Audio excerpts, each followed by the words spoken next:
listening to Late Night Radio on the SHR Media Network. Caution, there will be mature themes explored and potentially adult language used. If conservatarian words, phrases, certain concepts, or rhetoric offends you, tune out now.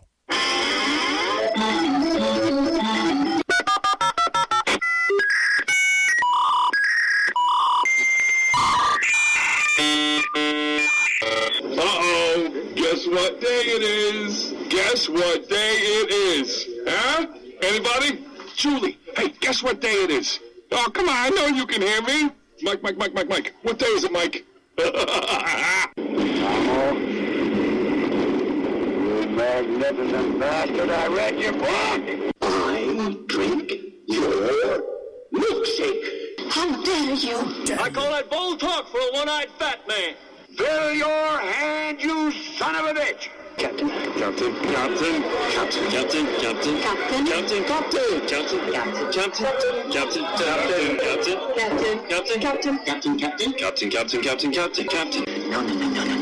not yet. Don't pass out on me yet. Of course you realize this means war. Freedom is never more than one generation away from extinction. We didn't pass it on to our children in the bloodstream. The only way they can inherit the freedom we have known is if we fight for it, protect it, defend it, and then hand it to them with the well-taught lessons of how they in their lifetime must do the same. And if you and I don't do this, then you and I may well spend our sunset years telling our children and our children's children what it once was like in America when men were free. I have come here to chew bubblegum and kick ass. And I'm all out of bubblegum. I'm out.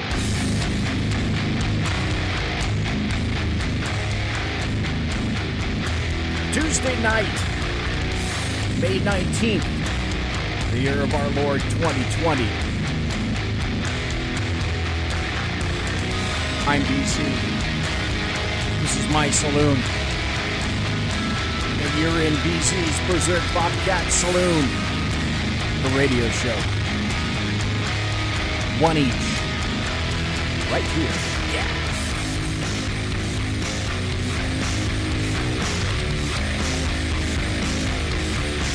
Ladies and gentlemen, boys and girls, children of all ages, welcome to BC's Berserk Bobcat Saloon radio show, where I am broadcasting behind enemy lines in occupied California, always spelled with a K, a mere 2 miles east of the locus of evil on the entire left coast of Bill Mill, the belly of the beast.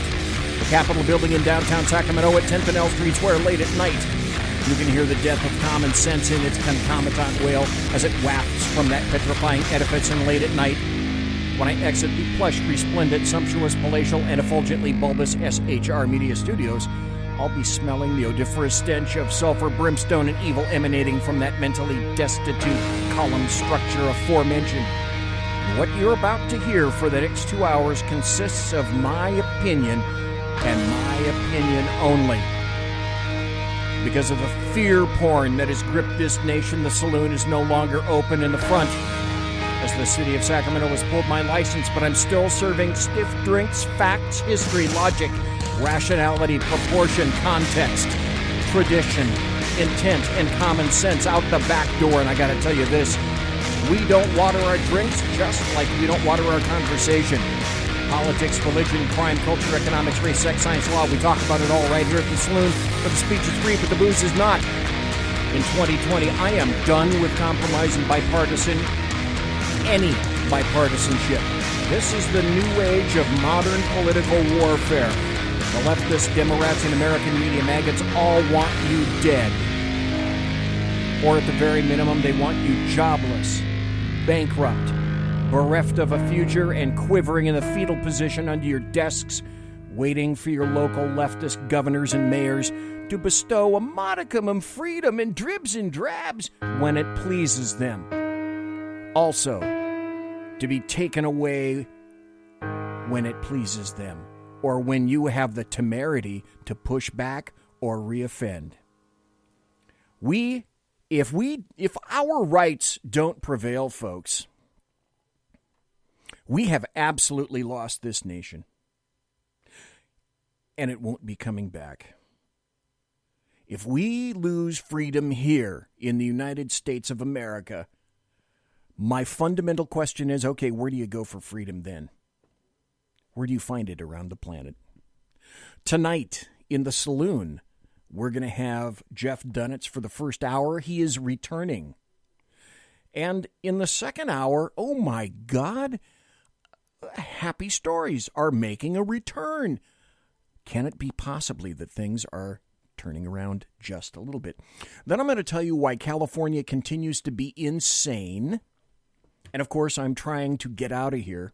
I already have my new radio chosen, because I got to tell you, I want to either go to Idaho, Wyoming, or Montana.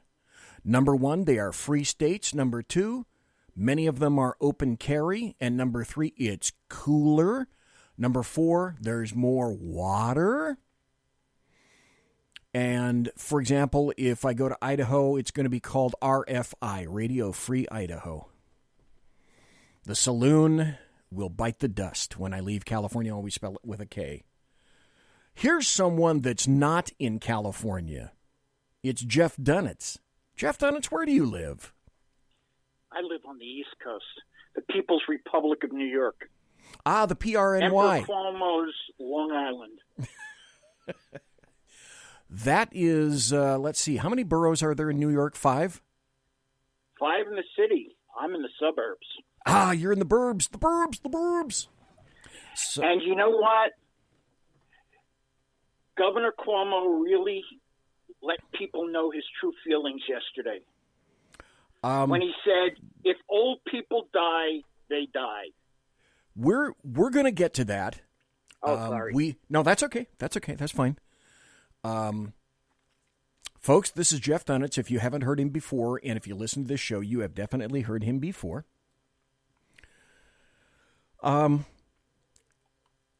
Jeff lost an aunt. Oh, that's a good question. Do you pronounce it aunt or aunt, Jeff? Aunt. Aunt, okay. On Long Island, we pronounce it aunt. Okay. You lost an aunt to Wuhan 19, and I would suspect... It wasn't from what Cuomo did. Okay. Well, yes, because she wasn't in a skilled nursing facility or a nursing facility. Right. So, number one, right. I would be pissed if I lost someone due to what China did. I'm pissed anyway. But to lose someone from that and then make it worse, obviously I'm a political animal. You're a political animal. One of the things that I do not understand, Jeff DUNETZ, is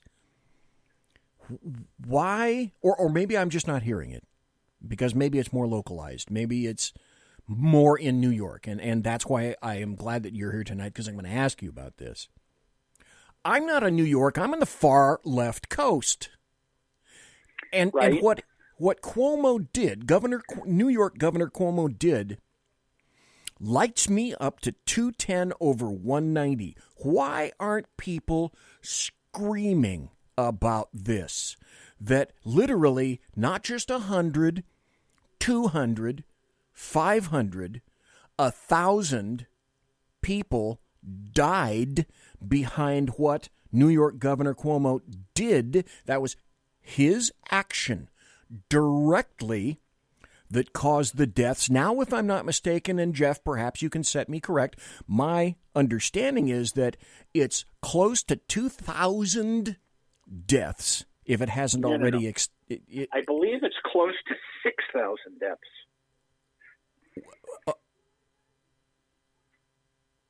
Okay, give me a second to process that. I was about to go over the top for 2,000 deaths. Wait a second. I'm just double checking myself, but that's what last time I looked it up. Okay. And here's why. This is, folks who may not know, what occurred is that Governor Andrew Cuomo in the state of New York decreed that Wuhan 19 patients were going to be installed in nursing facilities in the state of New York. Yep. And then he received pushback. Shouldn't didn't take them. It's only the nursing homes.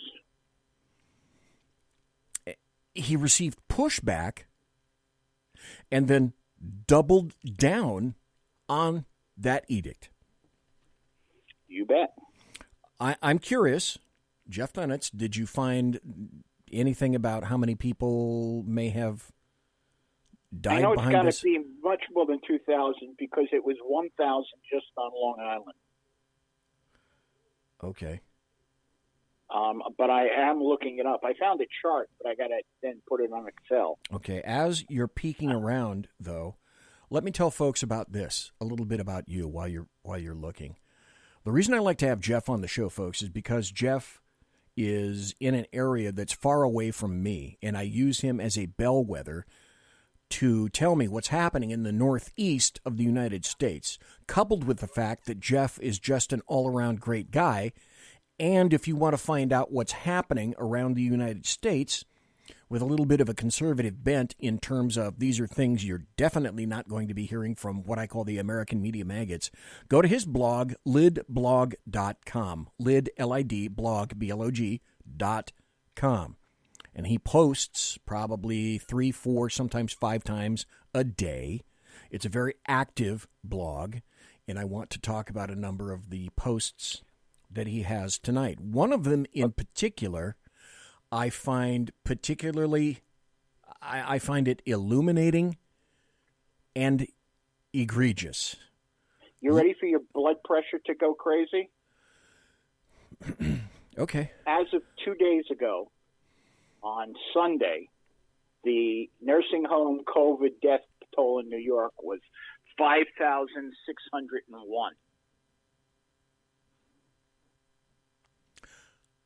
To me, that sounds like 5,000 plus lawsuits aimed at 2 venues. Number 1 should be the state of New York, because you're going for the deep pockets. Because your loved ones were targeted. Folks, they were targeted. The second venue, I would go after Andrew Cuomo personally. This is an individual who, number one, folks, here's why. I mean, this is so far away from me. This is 3,000 miles away from me. And it's insane.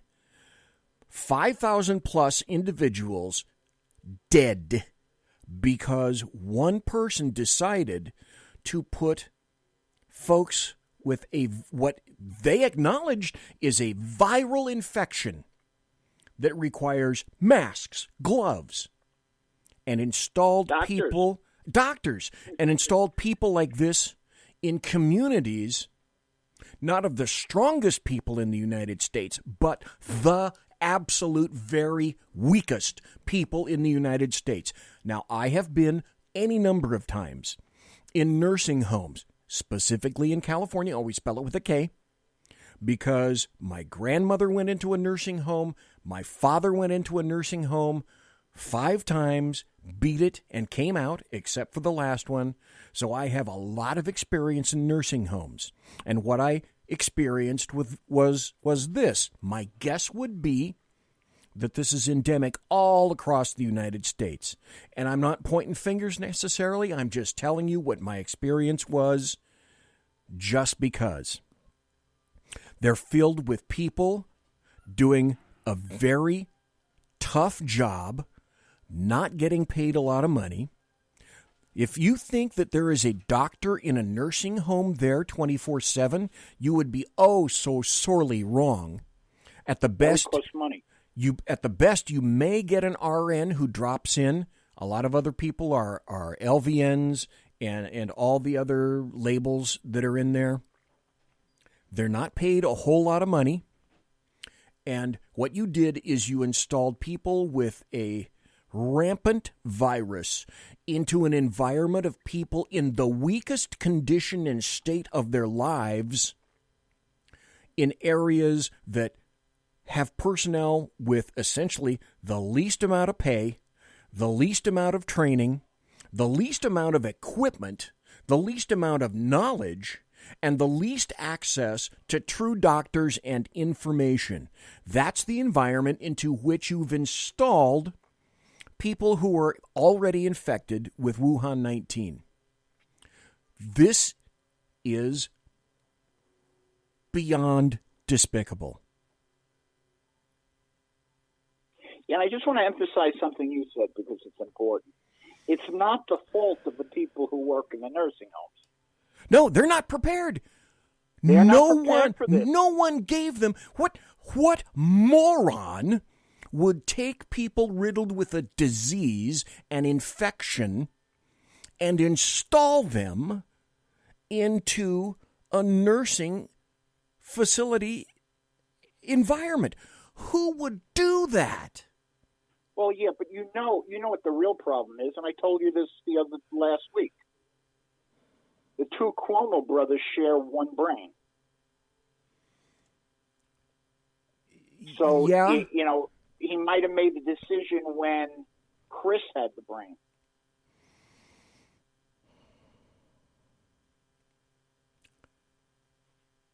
You know what I'm saying? Yeah. I want to get, there's a bunch of stuff that has occurred. And you've written a whole bunch of things, and I want to get to them tonight. Okay. One of the things that I do want to go to, though, is, because I have some audio cuts, is I want to lead up to New York and Cuomo. New York is insane. Folks, if you thought California was insane, the only thing that I can say is, and again, as I said at the beginning of the show, and I'll say it now because I'm going to have to, this is my opinion. Cuomo is a killer. He knew exactly what he was doing, and apparently doesn't have the common sense that God gave a ficus. If he couldn't figure out, and I'm sure he was told by any number of people, do not place people infected with Wuhan 19 into nursing homes. You're going to kill the elderly, the people with the least ability to fight back.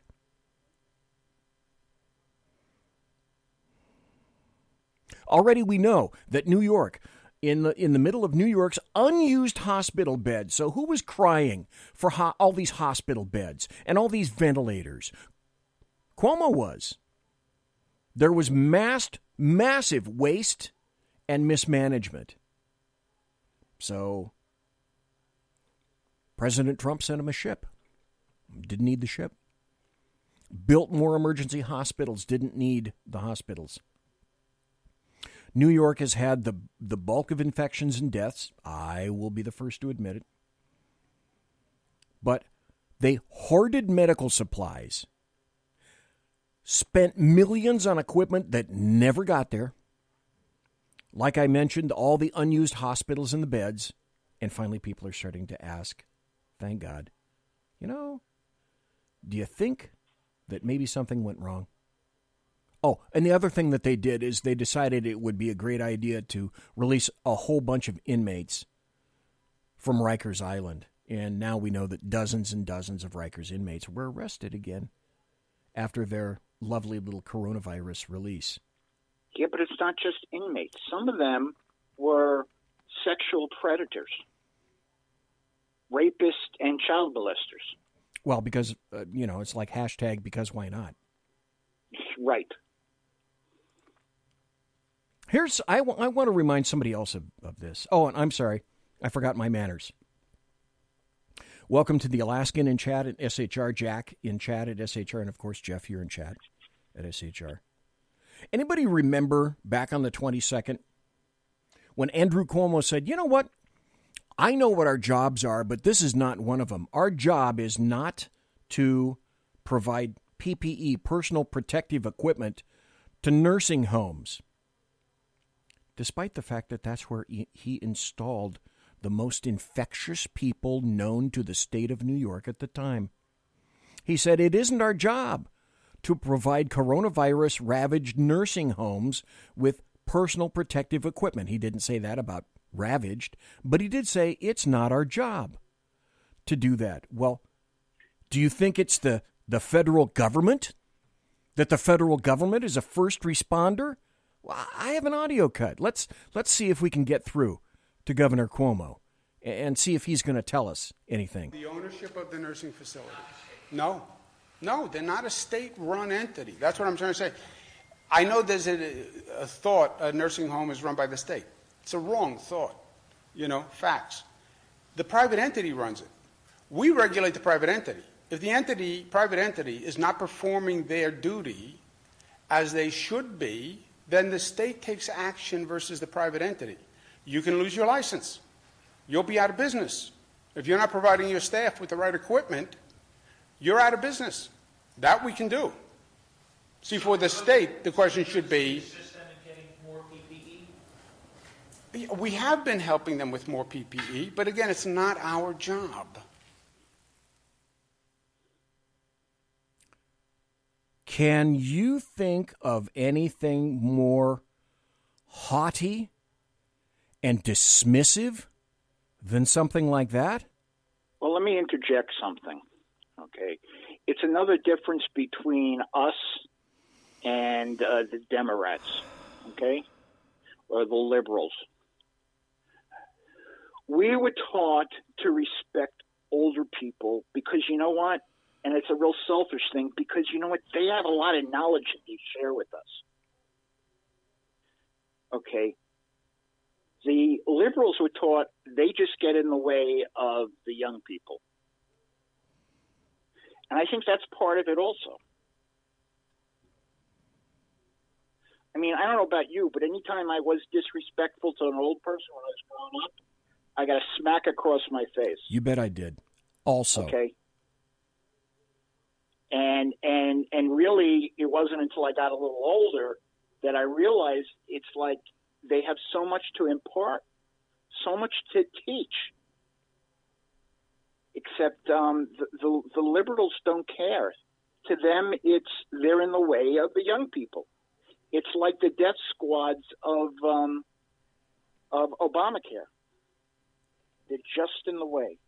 They cost too much money. Well, their days of producing, as far as they're concerned, are over. They're a draw. Yeah. They're a draw on society.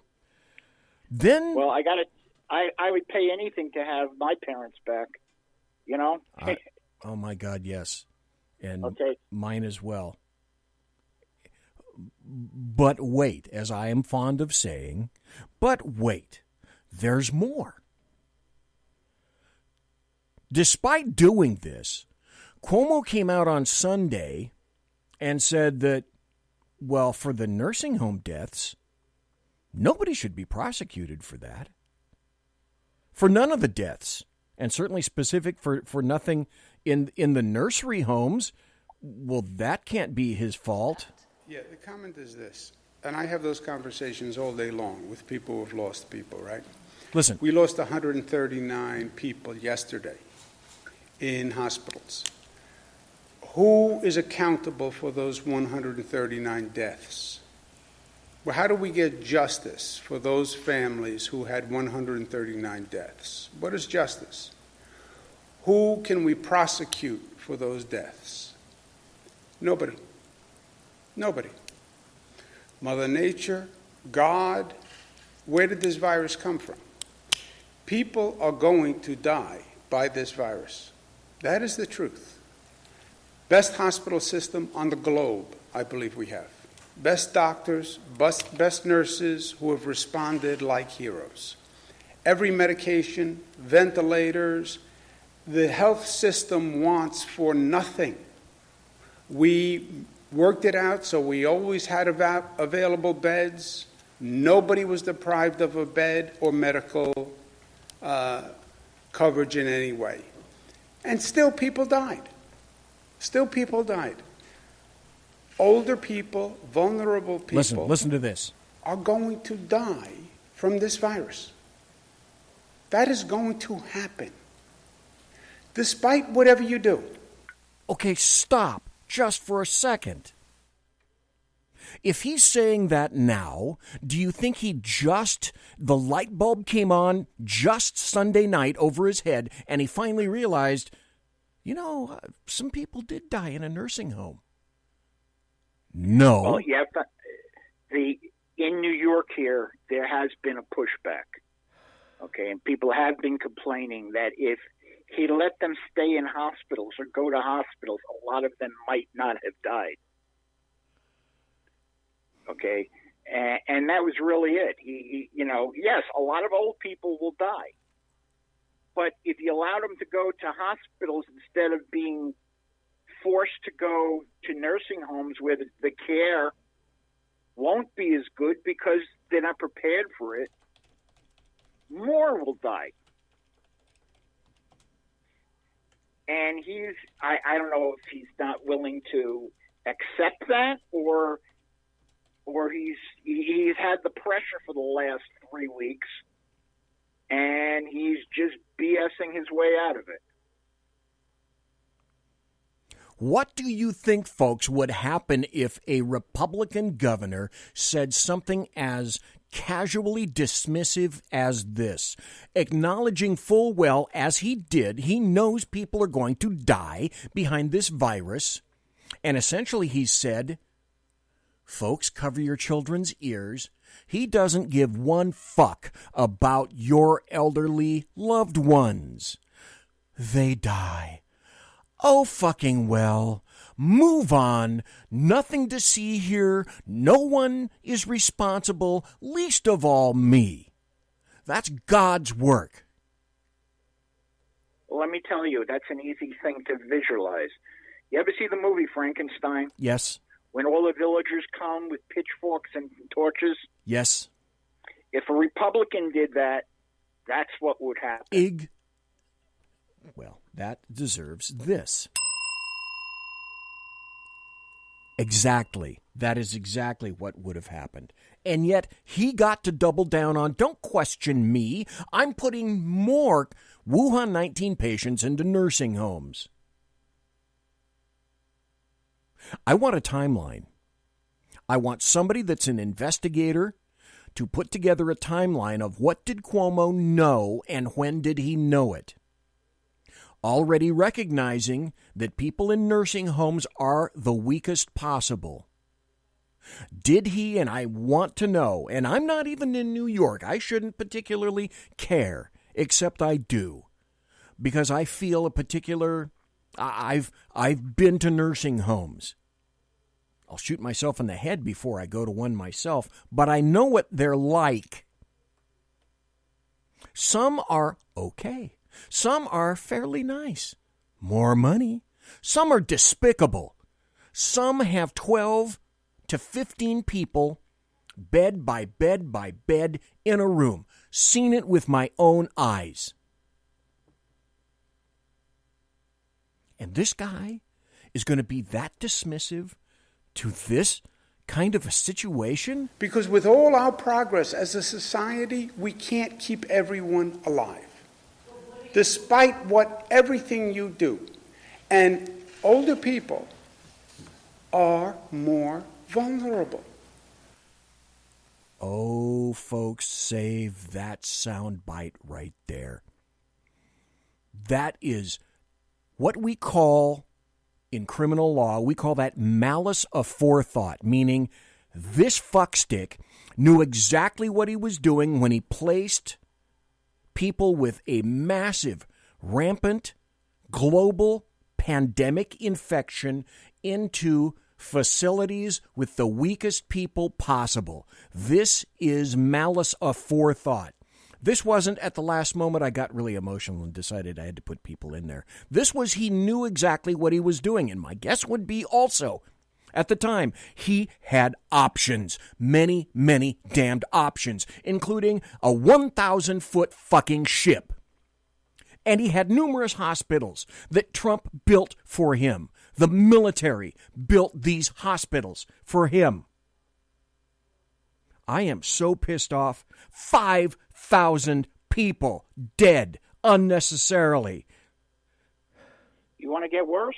This is the United States of America. I got to go to a break. I'm sorry, Jeff. I got to go to a break. I'm going to have to take some oxygen. I'm not kidding. This is America. How does this shit happen in America? Conservative media done right. You're listening to the SHR Media Network. Southern Sense is conservative talk with Annie, the radio chick you bellows as host, and C.S. Bennett co-host. Informative, fun, irreverent, and politically incorrect. You never know where they'll go, but you'll love the journey. Annie is a top conservative host on Top Talk Radio and features some of the finest guests packed with important politicians and newsmakers. Listen every Friday, 3 to 6 p.m. Eastern, noon to 3 Pacific, on the SHR Media Network. Remember, Southern Sense is common sense.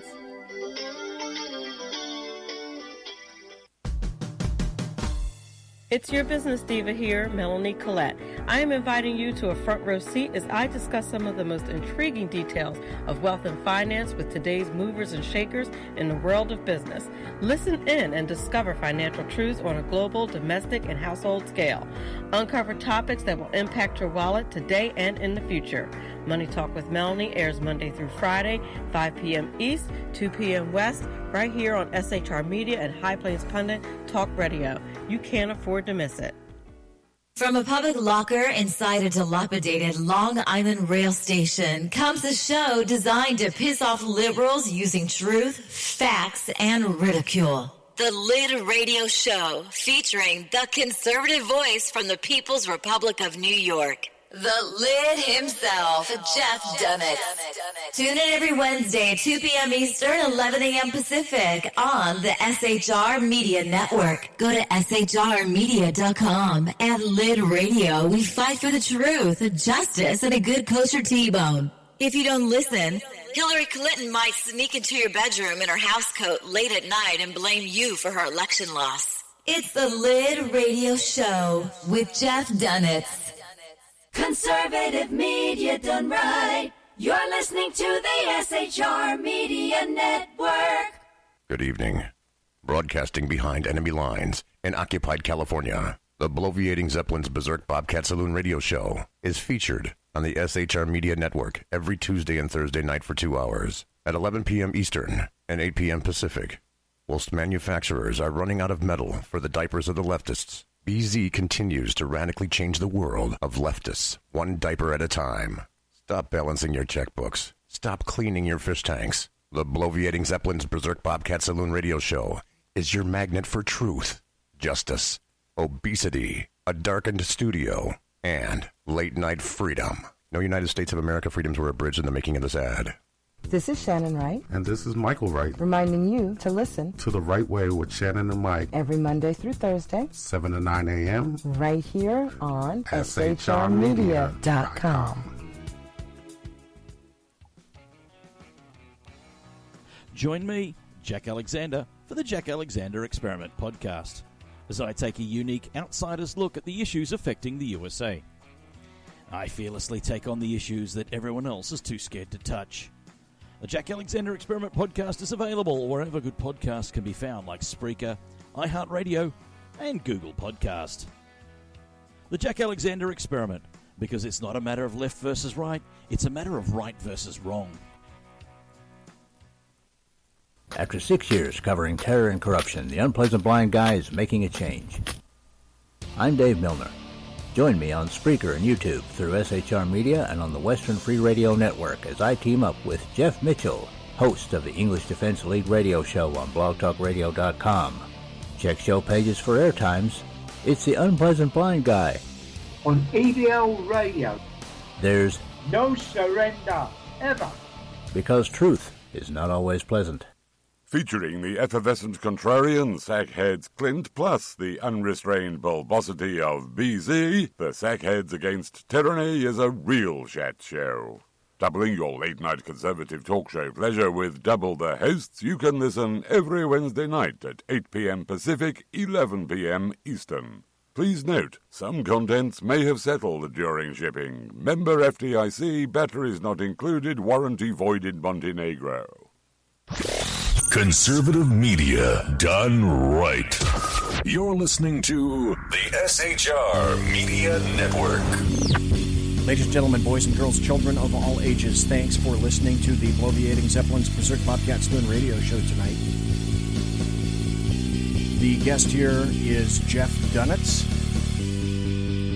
Thanks for... Oh, cool. I like that guy. I like that guy, too. Thanks for watching on Facebook Live. Thanks for watching on YouTube Live and at shrmedia.com. And thanks for being in chat in both places.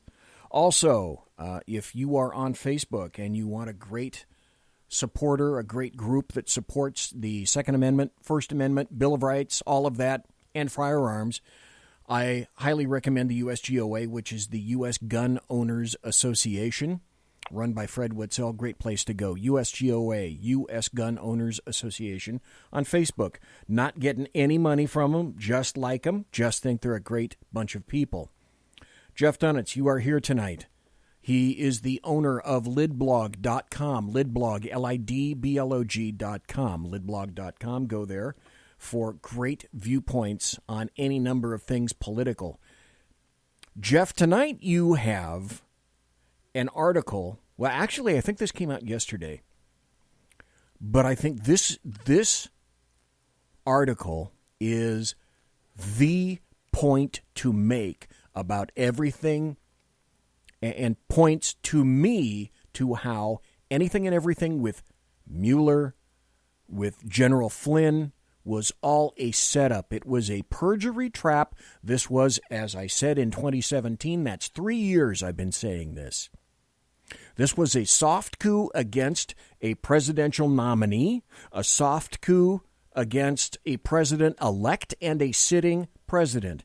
Your article just came out, and how many people, another thing, how many people seem to care? You wrote 80% of the unmasking Flynn requests were made before the Kislyak phone call. And a lot of people who are stupid are going to say, well, that doesn't make it. Who cares? Just more Russian. Except for Donald Trump and the entire political life of the entire United States has been turned upside down for the past 4 years because of this. And the predicate being, we have to find out what and why General Flynn is a supporter of Russia. Russia collusion. That's why we have to investigate General Michael Flynn and ruin his life and make him go bankrupt and screw up his family and threaten his kid. Don't forget, threaten his son. And he had to sell his house. And, to yes. pay the legal bills. Exactly. And this is a man who served this country in the military for over 3 decades. A hero. Served well, served loyally, served truthfully. Right. And actually, Flynn spoke to Kislyak twice. Okay? The first time, it was the day before Obama was going to screw Israel in the UN. And he wanted Russia to see if Russia would consider vetoing it because Obama was going to abstain. That was the first time. And then the second time is the big one. Well, what they think is the big one, which is when they talked about sanctions, the Russian sanctions. Right. Okay. 86% of the calls were made before the Russian sanction phone call. And, okay, that was 12/28. The next week, okay, was that famous Obama and National Security Team meeting in the Oval Office when they talked about Flynn and the dossier. Okay, they were out to get him. And you have to understand something. The Obama administration already hated Flynn. Because Flynn used to be in charge of the DIA, the Defense Intelligence Agency. Yep. And he didn't think that Obama had the terrorists on the run. Right. Obama said that he had Al-Qaeda on the run. Right. And Flynn warned that there was another group starting in Syria that might be worse than Al-Qaeda. Turned out to be ISIS. You ever hear of that? Right. And it pissed off Obama. So he fired. Well, he pushed him out. He didn't fire him. Well, but he pushed him out of the military. So they had it in for the guy before he started working for Trump. And remember, when Obama met with Trump after he won during the transition, he told Trump two things. Beware of North Korea and beware of Flynn. Yeah, because Flynn was so evil after having served his country for just about 3 decades. Clearly, that's evidence of being evil. So they chose Flynn to get to Trump, but they chose him because they hated him anyway. Yeah, exactly. Now, he has something else interesting. I told you about the January 5th meeting. Yes. One of the people who requested a unmasking of Flynn was Obama's chief of staff. And he did it on January 5th. Now, I don't know this for sure, but I would suspect it was done before the meeting to help Obama talk about it at the meeting. Because Sally Yates said that she found out about the Flynn phone call with Kislyak at that meeting. So this whole thing is starting to tie together. It is. It's a soft coup. And I'm sorry, go ahead, sir. Here's something else to make you feel a little weird. Okay. Biden asked for, what's his name to be unmasked, for Flynn to be unmasked. Okay. That was the same day that the Washington Post wrote the story about Flynn and Kislyak. Interesting? Yes. Well, I also go back to, and I think Rick Grinnell released the full email today. Now, I have not seen it. I'll go. No, he didn't. He released it, but they only released publicly the first page. Okay. All right. Which I embedded, and that's something else to be worried about. Okay. By the way, I have a horrible bromance for Rick Grinnell now because he's been great. Well, and for all the people that think that the Democrats love, say, the LGBT community, they don't. Rick Grinnell happens to be homosexual. Well, that really doesn't have anything to do with anything. Well, they should love him for it. No, they hate Rick Grinnell. They absolutely hate him to death. I also want to mention this, because this is going to come out. Susan Rice decided that she hated General Flynn. These are quotes now from transcripts. This is the convoluted gnashing that passes for thinking in a leftist's fetid, convoluted brain. These are quotes from the transcripts. General Flynn's focus was on China as our principal overarching adversary. He had many questions and concerns about China, and when I sought to elicit his perspective on Russia, well, he downplayed his assessment of Russia as a threat to the United States. He called it overblown. He said, they're a declining power. They're demographically challenged. They're not really much of a threat. And then he reemphasized the importance of China. So she concludes this from that meager statement. I had seen enough at that point and heard enough to be a little bit sensitive to the question of the nature of General Flynn's engagements with the Russians. It has to be Russia, Russia, Russia. Although what General Flynn said about China is absolutely correct. Speaking of China, tomorrow morning at 7:45, will be posted a story about the history of Biden's love affair with China. But we could talk about that another time, but go to my site then. Okay. However, if you look at this letter that the first page was released, it's so easy to conclude it was a cover your ass letter, okay? She kept saying how Obama said things had to be by the book. Now, this is the Susan Rice letter, folks, right, that Jeff DUNETZ is referring to. This is the last letter / email that she sent, indicating, for whatever reason, saying essentially, oh, we're doing everything right. You're Not leaving. only did she send it to herself, but leaving. she did it on Inauguration Day, 15 minutes after Trump was sworn in. Like when she was cleaning out her office. If that isn't CYA / self-serving, I don't know what is. Alaskan, are you there? Alaskan, are you there? Senor. Yes, I am, sir. How are you? There you go. What's up, Alaskan? This is Jeff DUNETZ, and I am BZ. What up, sir?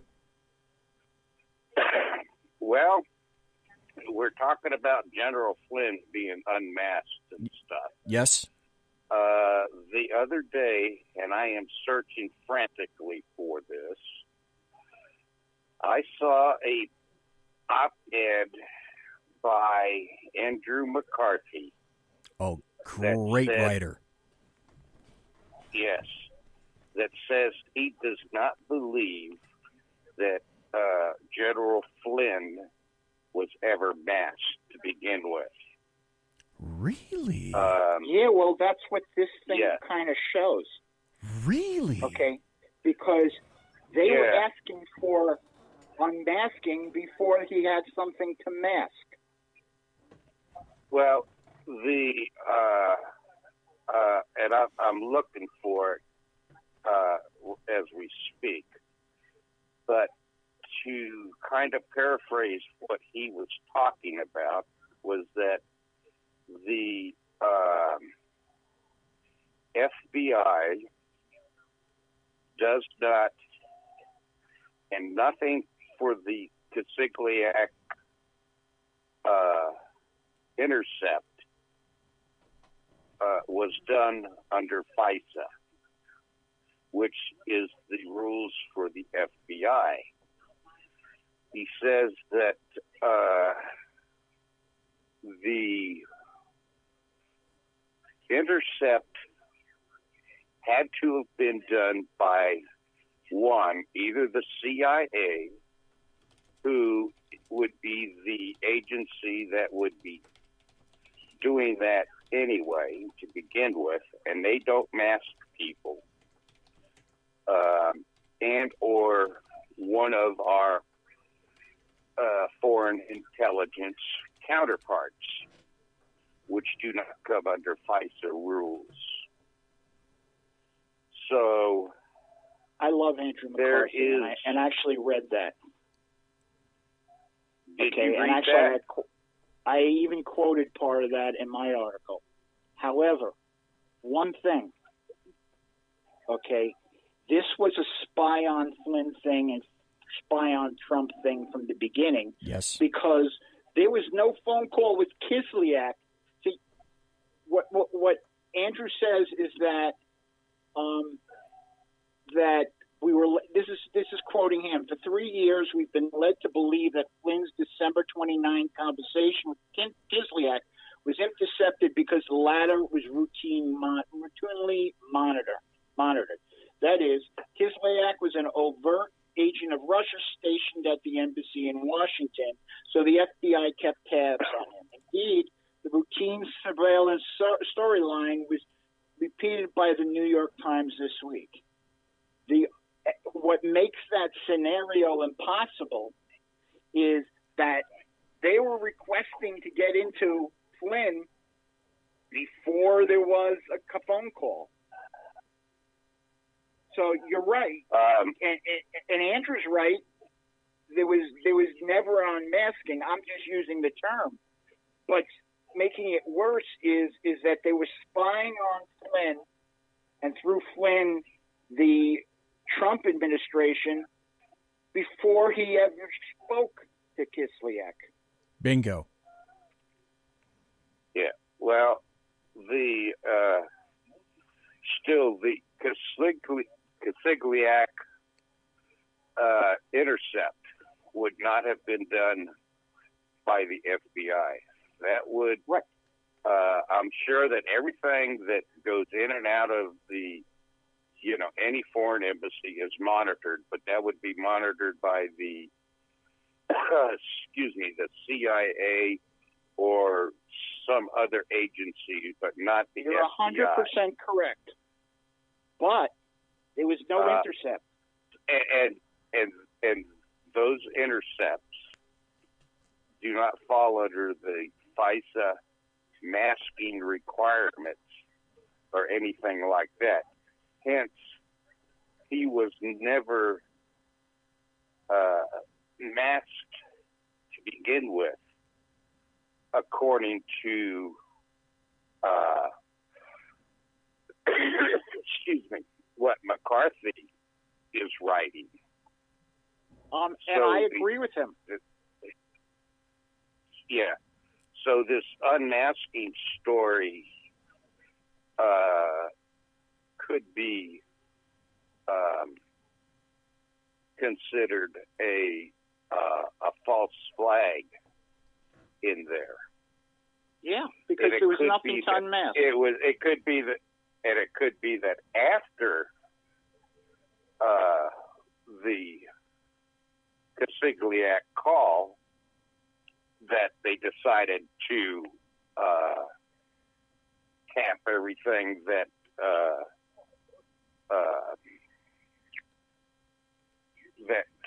oh God, just let my name that the general was doing after that. Now let's tie that into to something else. The Susan Rice letter to herself. She says that Comey complained that Flynn had too many different conversations with Kislyak. There were two. Well, apparently it's too many, damn it. Yeah, well, but that's it. He didn't have too many. He had two. That's it. Yeah. So Comey was lying about it a long time before. Well, and part of the job of what it is that he was supposed to do is to acquire a relationship and an understanding of the kind of environment that President Trump was going to be encountering. That was part and parcel of his job. Especially since, as the Susan Rice letter said, they were told not to really discuss Russia with the Trump team. Well, Flynn was pretty clearly more convinced that China was the overarching foe than Russia, since we definitely know without a doubt that's certainly true. And you know what? And that's actually the way Trump feels and felt. Well, Russia the only thing that Russia has going for them is that Putin has made a billionaire out of himself. That's about the only thing that Russia has going for it. And you know who helped him? Hillary. Yes. And last week there was a rumor that Brennan was holding back a document that showed that the Russians were really trying to get Hillary elected, not Trump. Right. Well, now whether or not that will be released, I don't know. But if it existed, then Rick Grinnell already gave it to Barr to look at, and maybe it won't be released until Durham is done. Well, let's remember what James Clapper said when he was sworn in. This is not in public where he gets to say any damn thing he wants. This is where he has sworn to tell the truth about Russian collusion, but I do not recall any instance where I had direct evidence. Loretta Lynch, certainly the information that was given in that was concerning to me and indicated that there was a goal to have coordinated activity, but I don't recall anything being briefed to me at all. And then Sally Yates said essentially that I don't believe anybody had reached a conclusion yet as to whether there was a nefarious alliance with the Russians. We were just at the fact-gathering stage. And Mary McCord said, I can't recall if there was any information or evidence at the time that I felt about conspiring to take part in the actual intrusion. And McCabe said he was asked if he didn't know if Christopher Steele's dossier was true. He said, well, that's true. I don't know whether it was true or not.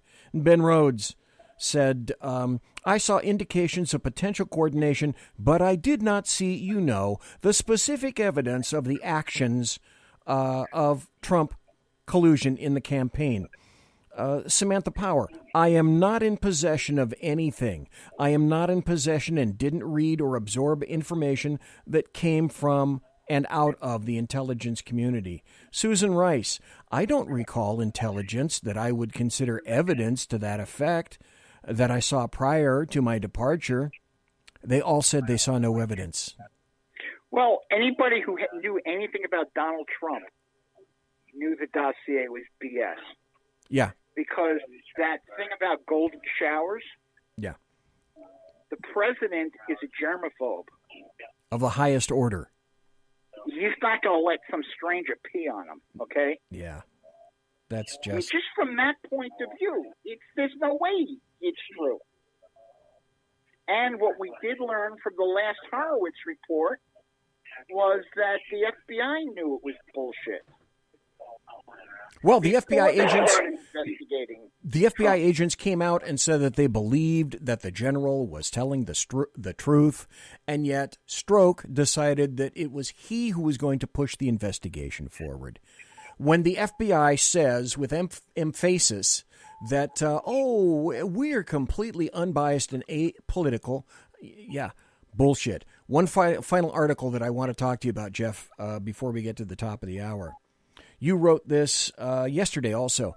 House Democrats tell Supreme Court they're looking to impeach Trump again. What the hell is that all about, Jeff DUNETZ? Well, actually, they never stopped, okay?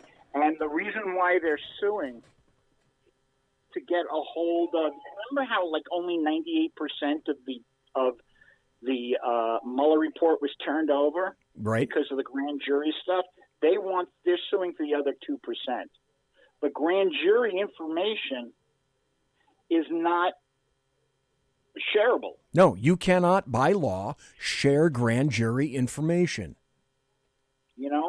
And so, but what they said to the Supreme Court in terms of this suit is that they want it because there's an ongoing impeachment inquiry.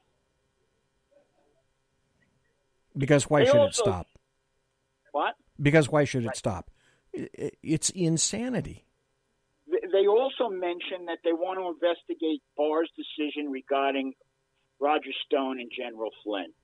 I got to tell you something. I can't wait to see that hearing because I've seen Barr testify before. Oh, yes.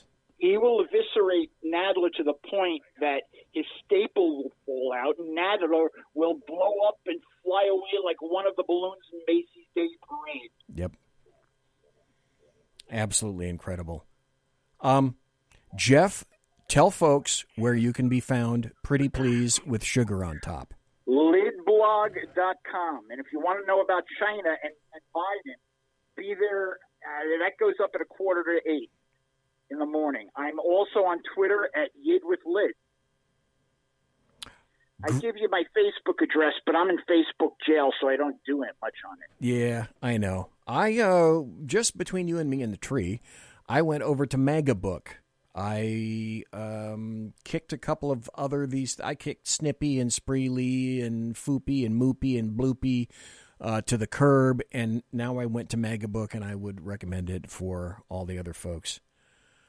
Magabook. Okay, Magabook. Can you send me the link later? Sure, it's easy. Magabook.com, magabook.com, Okay. magabook.com. Easy peasy. Okay. Very similar to Facebook, social media site, laid out pretty well. Their app, I couldn't get their app working, but, that's me. I'm a techno-Luddite. Jeff DUNETZ, thank you ever so kindly for being here tonight. Hey, thank you. And Alaskan, I'll talk to you during the week. Alaskan, thanks for your phone call. Take care, folks. Yeah, thanks you. For listening. All righty. Thanks, folks. We're going to take a break. We're going to be right back after this, and we're going to talk. Oh, my God. BZ has actual happy stories when we come back. Conservative media done right. You're listening to the SHR Media Network. From a public locker inside a dilapidated Long Island rail station comes a show designed to piss off liberals using truth, facts, and ridicule. The Lid Radio Show, featuring the conservative voice from the People's Republic of New York, the Lid himself, Jeff DUNETZ. Tune in every Wednesday at 2 p.m. Eastern, 11 a.m. Pacific on the SHR Media Network. Go to shrmedia.com. At Lid Radio, we fight for the truth, justice, and a good kosher T-bone. If you don't listen, Hillary Clinton might sneak into your bedroom in her housecoat late at night and blame you for her election loss. It's the Lid Radio Show with Jeff DUNETZ. Hey, are you guys listening? This is Shannon from Right Way with Shannon and Mike in the AM on SHR Media. I know you've been wondering where we are and what's been going on. Well, folks, that's right. We're back. So please join us 7 to 9 a.m. Monday through Thursday on SHR Media, on Spreaker, iHeartRadio, and Spotify, and Facebook Live at 11 a.m. on Right Way with Shannon and Mike in the AM at Facebook. You don't want to miss a minute. We've got lots of guests, lots of segments, and lots of interesting things. And let's face it, there's nowhere for you to go, so you might as well tune in. Again, Right Way with Shannon and Mike in the AM. We're back live on the air on SHR Media, 7 to 9 a.m. Monday through Thursday, audio and Facebook Live, audio and video. Yes, we are going to do video. Facebook Live, Right Way with Shannon and Mike in the AM. Hope to see you soon.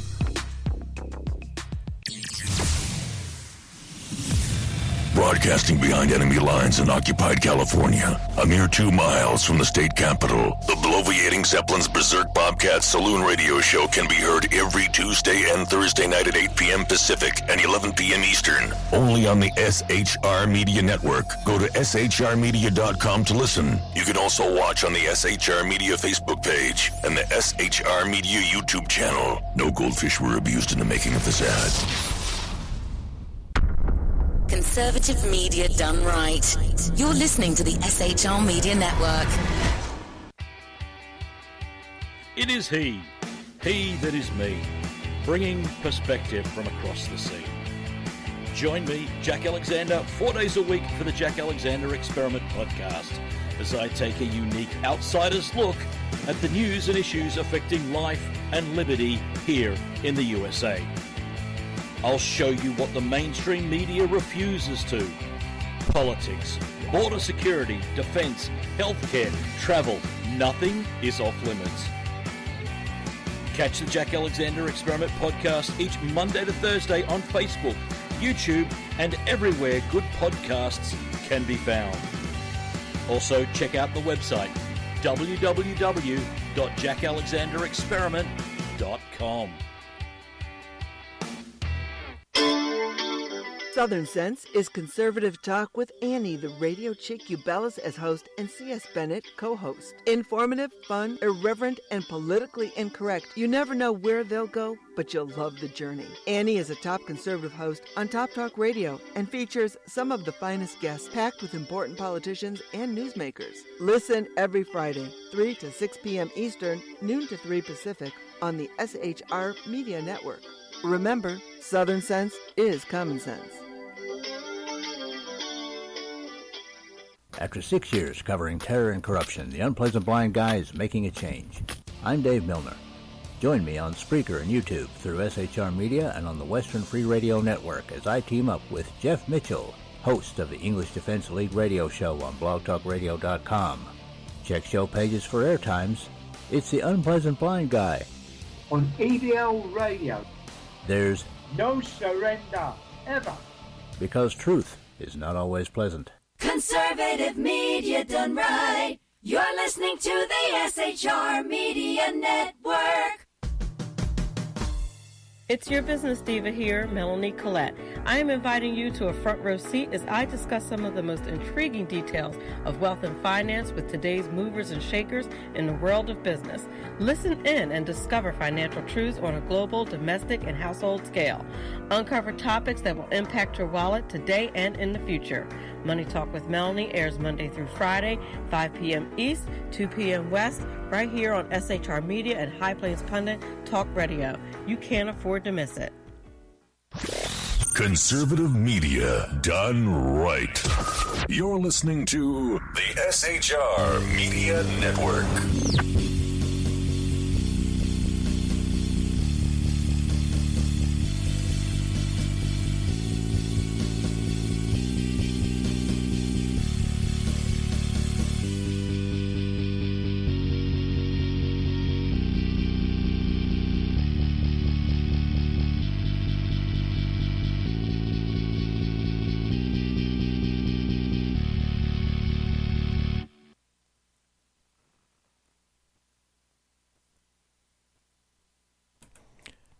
You know, there I was talking to myself until I realized, I think you need to turn the microphone on. And I don't mean just in an excitational kind of fashion. So let's get going. This is the second hour, and you heard a great intro, a great music bed. Thanks to the composer for that. And what I was saying is, welcome to the second hour. And happy to see that. If you like the Second Amendment, and if you enjoy, if you're on Facebook, go to the Facebook group USGOA, U.S. Gun Owners Association. Great folks for the Second Amendment, First Amendment, and all the rest of the Bill of Rights. Here's a great, I need to tell you this. For the next couple of minutes or so, I'll notify you. There's a bit that I'm going to play that I found exceptionally funny, but probably from this point on, my guess would be for the rest of the show, you might want to not have kids in the room. That's called a clue. For the first one right now, though, this, and I want to remind everybody of this, because this, I think, is a great quintessential Trump ad. I'm Donald Trump, and I approve this message. My administration will take all necessary steps to safeguard our citizens from this threat. Hysterical xenophobia. Be giving Americans a false sense. Is it accurate that if these steps had not been put in place, it could have been 2 billion people dead here in the United States? Yes. No matter how hard they try to stop us, they can't. We built the greatest economy the world has ever seen, and we're going to do it again. Together, we're beating back the invisible enemy. What the federal government did was a phenomenal accomplishment. Through it all, the world has witnessed the unyielding resolve of our incredible American people. Promise made, promise kept. And I'm fighting for you, and I love doing it with everything that I have. And you know that. With the grace of God, we will win this war, and we will win this war quickly. And we will make America great again. If there is anybody that you think can bring this nation back together, and anybody that you think can put the economy back together, my guess would be, it's going to be that guy, President Trump. I said that the closer that you get to November, what's going to happen is you're going to see an assault. Well, obviously an all-out assault, and it will continue. It will not relent. Ever. They're going to try to trip you up with polls, folks, conservatives, Republicans, and independents. They're going to tell you that you don't need to go to the polls, the election booth, because Trump is so far behind that he'll never get ahead. Just don't show up. Or they'll tell you Trump is so far ahead, he's going to win so bigly, you don't need to go to the polls. The bottom line is, you need to go to the polls. But even absent all the craziness that we're seeing, there's another reason that you need to be very, very concerned. Dr. Robert Epstein testified in front of Ted Cruz, and you need to be reminded of this, the power of the left, which is why us, cannot afford ever to not go and vote ever again because of this massive, massive factor. I understand it's your background. Huge. You're not a Republican, and nor are you a conservative. Is that accurate? That would be an understatement. And indeed, you're the former editor-in-chief of Psychology Today. Correct. So you're a respected academic. You testified before this committee that Google's manipulation of votes gave at least 2.6 million additional votes to Hillary Clinton in the year 2016. Is that 2.6 million additional votes to Hillary Clinton? What is that? Oh, that's the number by which she won the popular vote, meaning those votes should have gone to OMB. Is that correct? That's correct. And I want to make sure I understand. You personally supported and voted for Hillary Clinton. I was a very strong public supporter of Hillary Clinton, yes. So you're not dismayed that people voted for her, but your testimony is that Google is, through bias in search results, manipulating voters in a way they're not aware of. On a massive scale. And what I'm saying is that I believe in democracy, I believe in the free and fair election, more than I have any kind of allegiance to a candidate or a party. And looking forward, if I understood your testimony correctly, you said in subsequent elections, Google and Facebook and Twitter and big text manipulation could manipulate as many as 15 million votes in a subsequent election? In 2020, if all these companies are supporting the same candidate, there are 15 million votes on the line that can be shifted without people's knowledge and without leaving a paper trail for authorities to trace. Now, you described the Go Vote reminder, and you said it wasn't a public service announcement, but rather manipulation. Do you understand the power that social media has? The massive amount of essentially global power that we've placed into one little geek, Zuckerberg, or into Jack Dorsey's hands? Can you explain how? I'm not sure everyone followed the details of that. Well, sure. If on Election Day in 2016, if Mark Zuckerberg, for example, had chosen to send out a Go Vote reminder, say just to Democrats, and no one would have known if he had done this, that would have given that day an additional at least 450,000 votes to Democrats.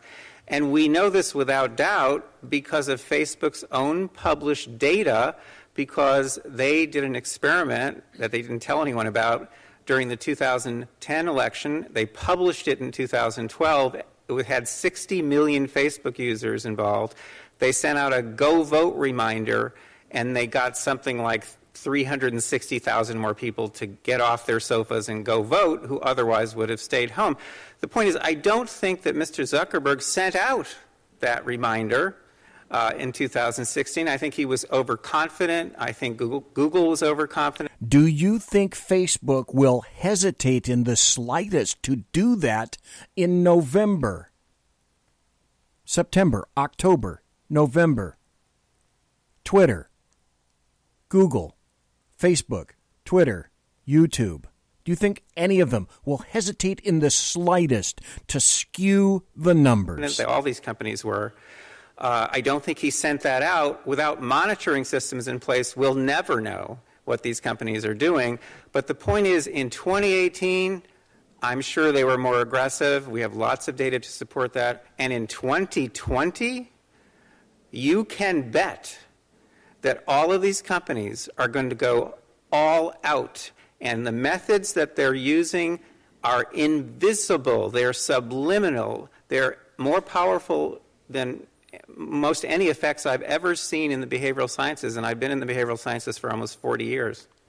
You know, our Democratic colleagues on this committee often talk about what they view as the pernicious effect of big money and big corporate dollars.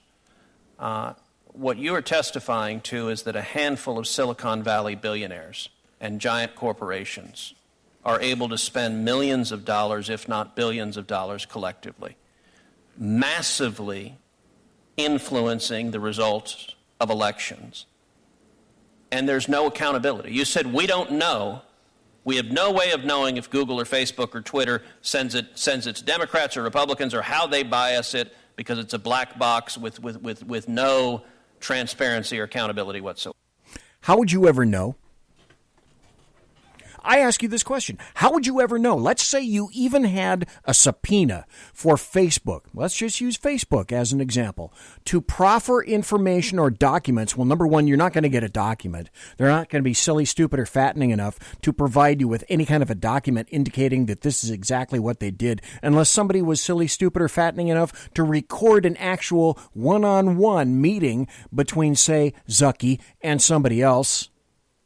And you can be guaranteed that he checks he has his office swept, home swept, any place he goes swept at least every day, perhaps a couple of times a day, so that he knows what he's doing.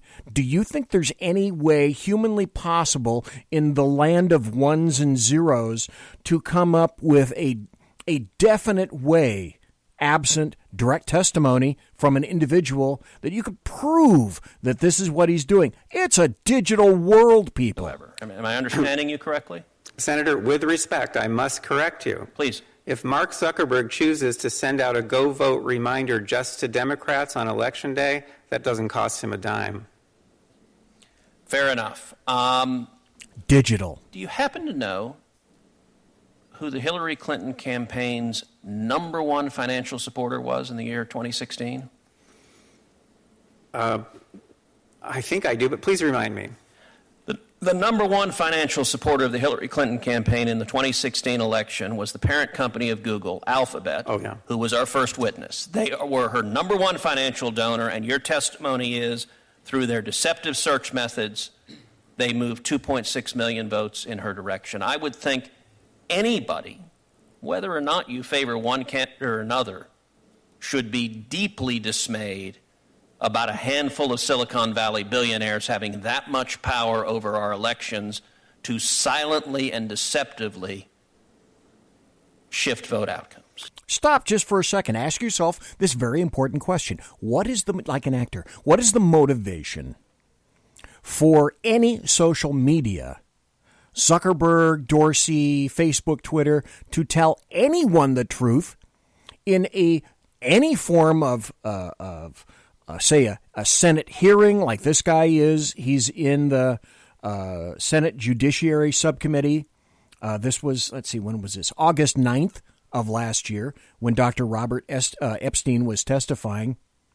Do you think you're ever going to get the truth out of them? No, because they know one very important salient fact. You have to prove they're lying, and they know you can't prove it. Again, with respect, I must correct you. The 2.6 million is a rock bottom minimum. The range is between 2.6 and 10.4 million, depending on how aggressively they used the techniques that I've been studying now for 6.5 years. Wow. Could you just say that again, please? Yeah, listen. The 2.6 million is a rock bottom minimum. The range is between 2.6 and 10.4 million votes, depending on how aggressive they were in using the techniques that I've been studying, such as the search engine manipulation effect, the search suggestion effect, the answer bot effect, and a number of others. They control these, and no one can counteract them. These are not competitive. These are tools that they have at their disposal exclusively. If any headline comes out of this hearing, that should be it. I will continue to play that because it is critically important in 2020. Welcome to Claudia Cheek in Facebook chat. Also, Jack in Facebook chat. And also to Jeremy Unleashed Nation, Jeremy Hansen in chat. Now, I told you at the top of the hour, put the kids away. Because when I first heard this, well, I guess I can get away with it because it's Canadian and it's French. Everybody knows Canadians don't have a sense of humor. Or do they? My partner, we should not fight. To argue is no way to go through the life. Do you know the key to life? What's that? The key to life is a penis in your asshole. I beg your pardon, sir. I think you must be saying... These are some Mounties on a traffic stop. Than Americans. This is in Canada. Saying that wrong. No. The key to life is a penis in your asshole. I don't think you're saying what you mean to say. Oh, oui. A penis, you know, to smile, to be happy. Oh, happiness. Honey, that's... Okay. In your asshole. No, not your asshole. Where you live, your appartement, your domicile. Your house. Household. The key to life is happiness in your household. Oui. Why? The key to life is a penis in your asshole. I'm trying to tell her that.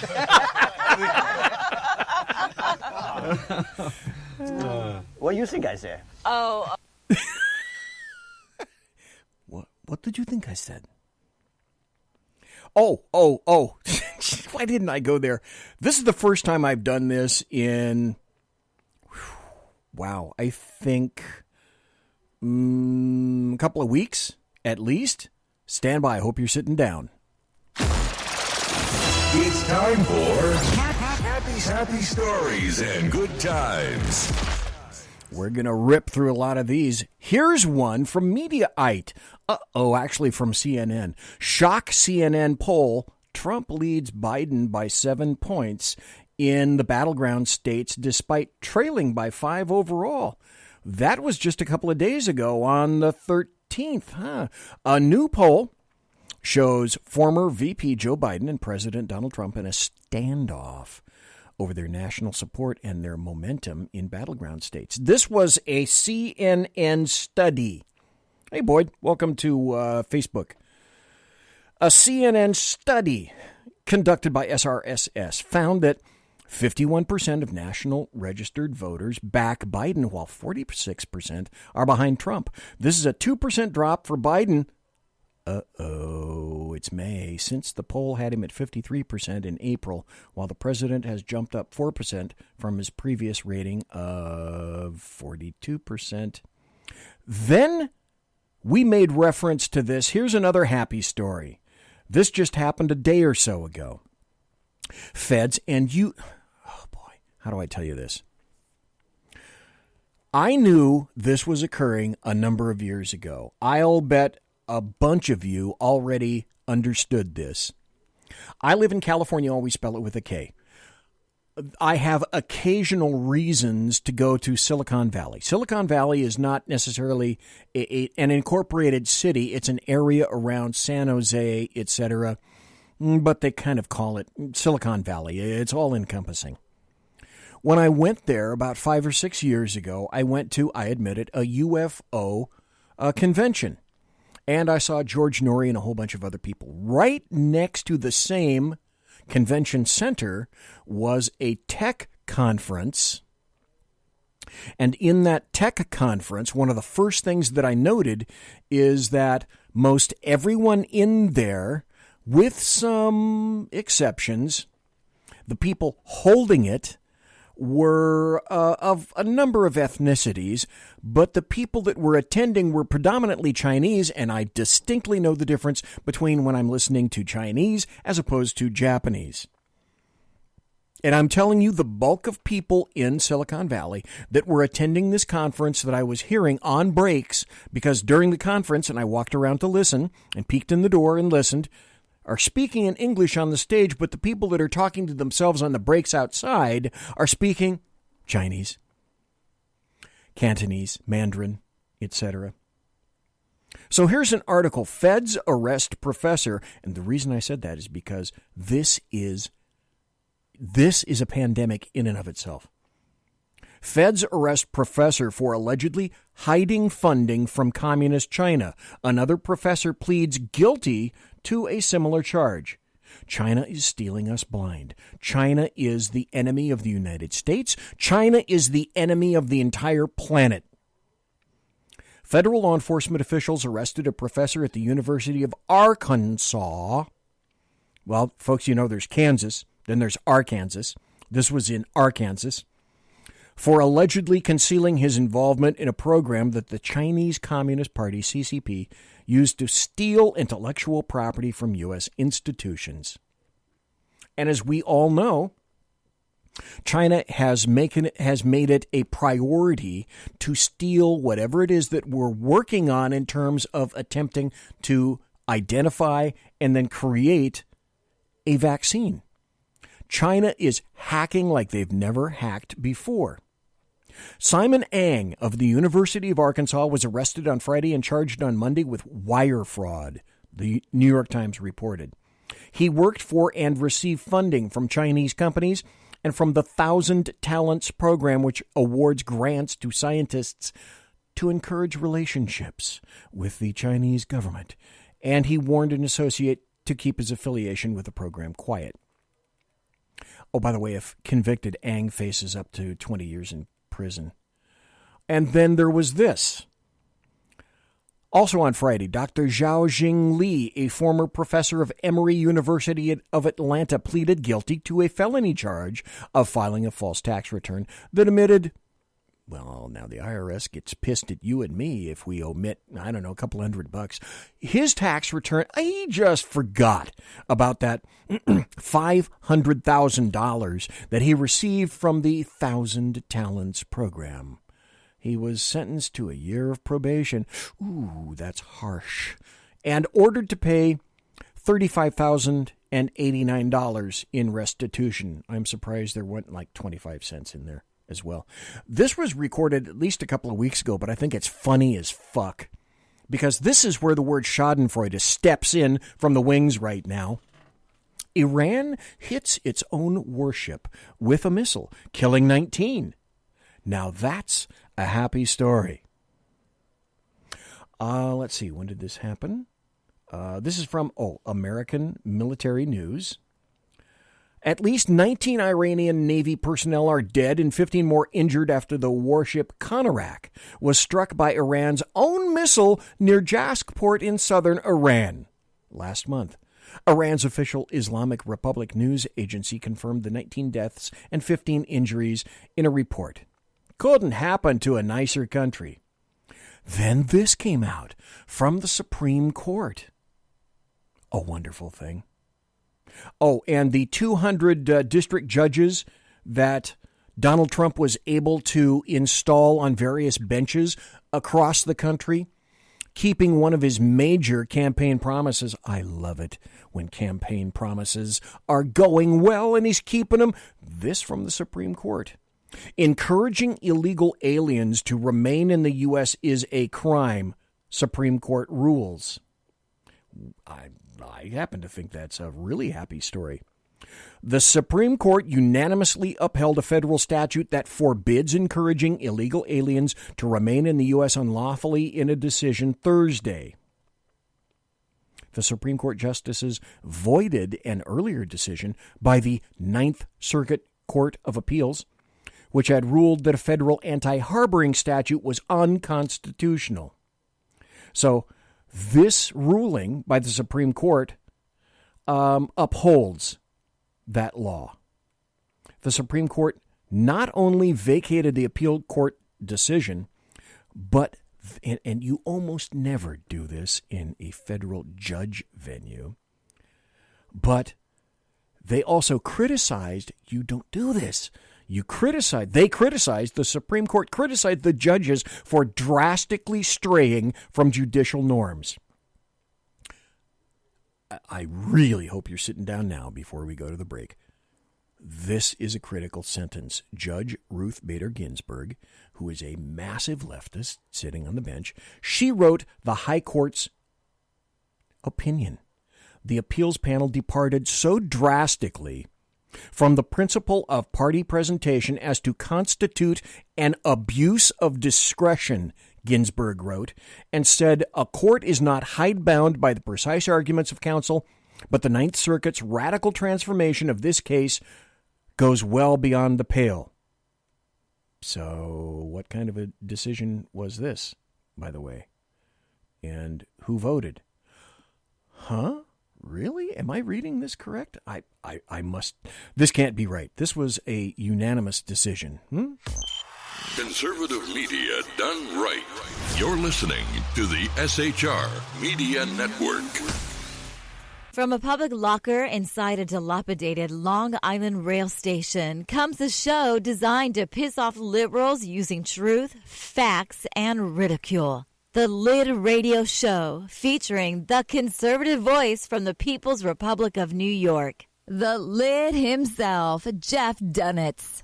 Tune in every Wednesday at 2 p.m. Eastern, 11 a.m. Pacific on the SHR Media Network. Go to shrmedia.com. At Lid Radio, we fight for the truth, justice, and a good kosher T-bone. If you don't listen, Hillary Clinton might sneak into your bedroom in her housecoat late at night and blame you for her election loss. It's the Lid Radio Show with Jeff DUNETZ. Hey, are you guys listening? This is Shannon from Right Way with Shannon and Mike in the AM on SHR Media. I know you've been wondering where we are and what's been going on. Well, folks, that's right. We're back. So please join us 7 to 9 a.m. Monday through Thursday on SHR Media, on Spreaker, iHeartRadio, and Spotify, and Facebook Live at 11 a.m. on Right Way with Shannon and Mike in the AM at Facebook. You don't want to miss a minute. We've got lots of guests, lots of segments, and lots of interesting things. And let's face it, there's nowhere for you to go, so you might as well tune in. Again, Right Way with Shannon and Mike in the AM. We're back live on the air on SHR Media, 7 to 9 a.m. Monday through Thursday, audio and Facebook Live, audio and video. Yes, we are going to do video. Facebook Live, Right Way with Shannon and Mike in the AM. Hope to see you soon.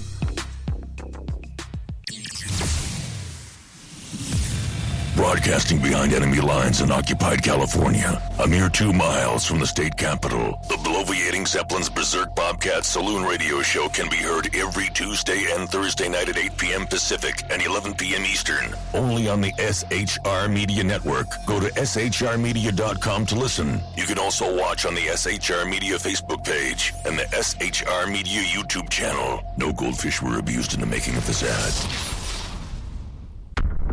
Conservative media done right. You're listening to the SHR Media Network. It is he that is me, bringing perspective from across the sea. Join me, Jack Alexander, 4 days a week for the Jack Alexander Experiment podcast, as I take a unique outsider's look at the news and issues affecting life and liberty here in the USA. I'll show you what the mainstream media refuses to. Politics, border security, defense, healthcare, travel. Nothing is off limits. Catch the Jack Alexander Experiment podcast each Monday to Thursday on Facebook, YouTube, and everywhere good podcasts can be found. Also, check out the website, www.jackalexanderexperiment.com. Southern Sense is conservative talk with Annie, the radio chick you bellows as host, and C.S. Bennett co-host. Informative, fun, irreverent, and politically incorrect. You never know where they'll go, but you'll love the journey. Annie is a top conservative host on Top Talk Radio and features some of the finest guests packed with important politicians and newsmakers. Listen every Friday, 3 to 6 p.m. Eastern, noon to 3 Pacific, on the SHR Media Network. Remember, Southern Sense is common sense.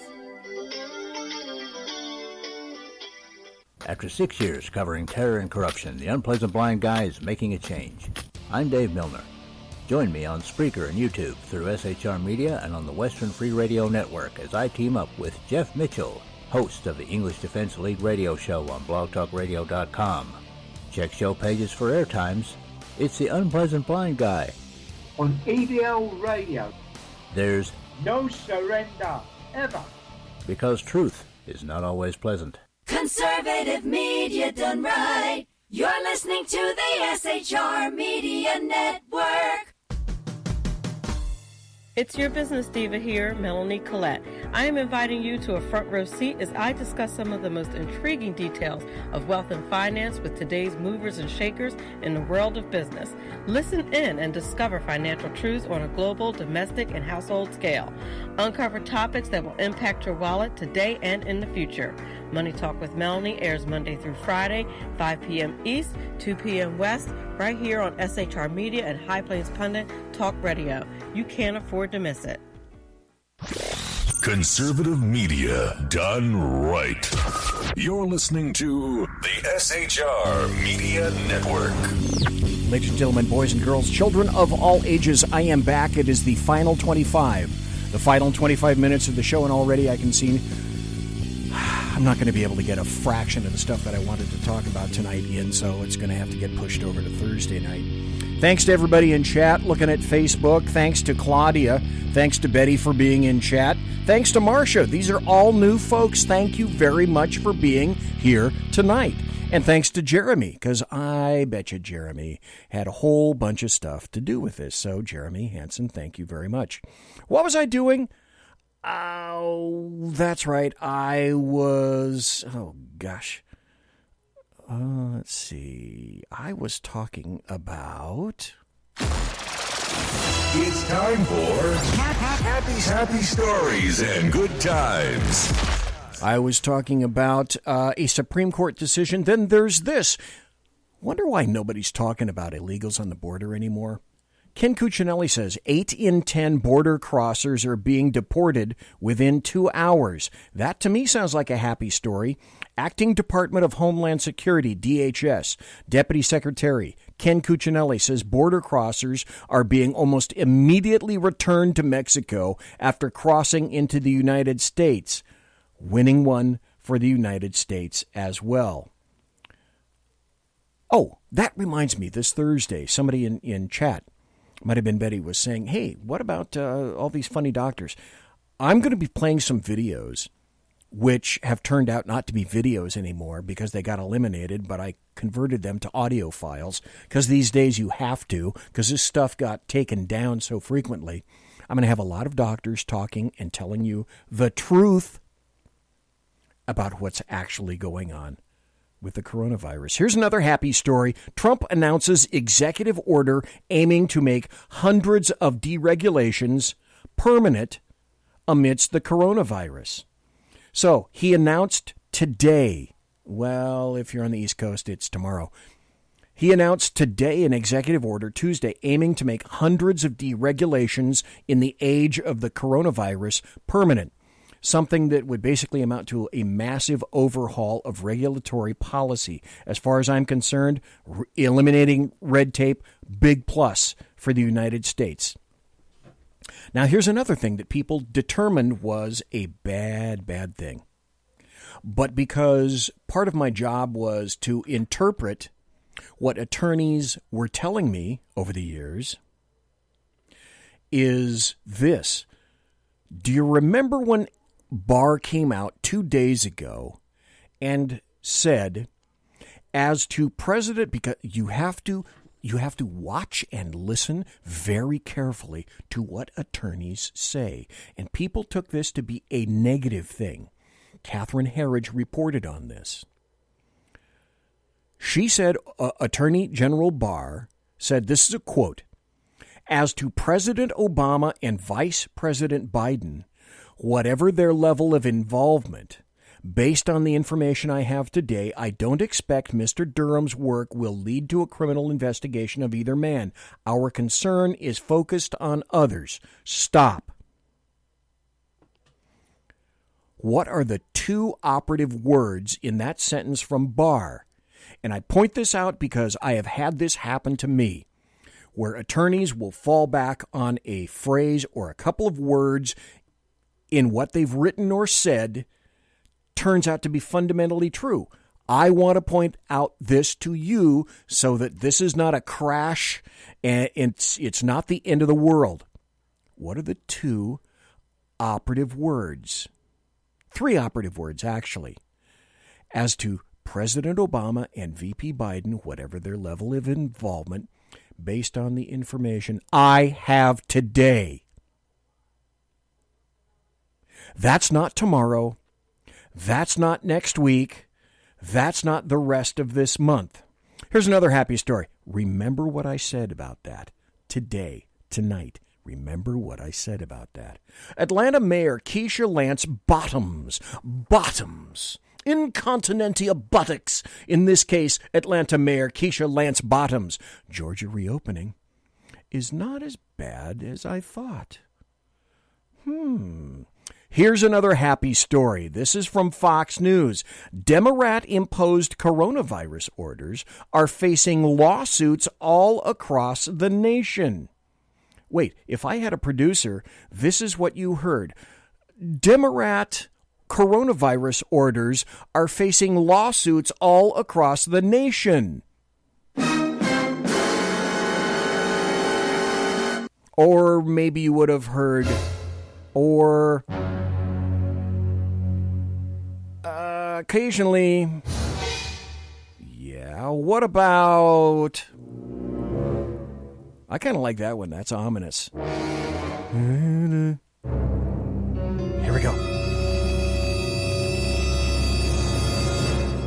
Pushback. I call that pushback, and it's a wonderful thing. Then, folks, you know that I am still an oath keeper. I took an oath. I was 41 years a law enforcement officer. My oath is as important to me today as it was then. And when I find information or when I find statements from law enforcement officers like this person who reflect my viewpoint in terms of upholding the Constitution and the Bill of Rights, then I have to play it. This is from a gentleman. He's from Ohio. I have not been able to identify his department, but he is rank.